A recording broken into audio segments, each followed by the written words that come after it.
Kembali di Sapa Indonesia Pagi, saudara, tumbuh seimbang dan berkelanjutan ini menjadi acuan bagi bank syariah terbesar di Indonesia. Dibentuk selama 11 bulan di tengah COVID-19, bank dengan usia yang tergolong muda ini mendapatkan rekor muri perusahaan dengan proses merger tercepat.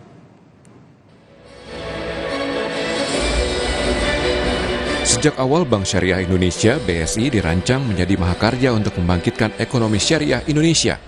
Meski tergolong muda dengan usia yang baru 2 tahun, namun BSI sudah go global dengan melakukan ekspansi melalui kantor perwakilan Bank Syariah Indonesia di Dubai.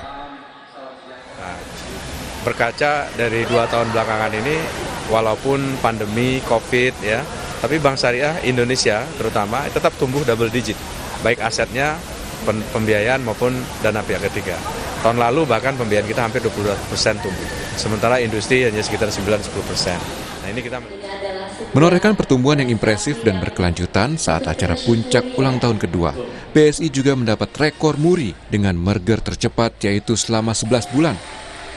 Tak hanya itu, dalam usia yang tergolong muda, BSI sudah menjadi bank terbesar ke-6 pada jajaran Bank Nasional di Indonesia berdasarkan total aset yang dimiliki.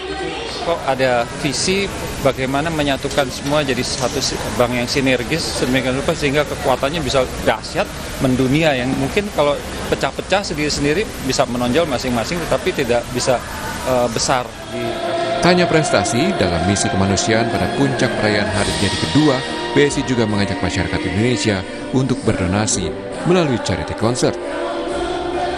Acara ini mengusung tema perjalanan sebuah mahakarya untuk menunjukkan perjalanan BSI dalam meraih prestasi serta bersinergi memberi semangat untuk negeri.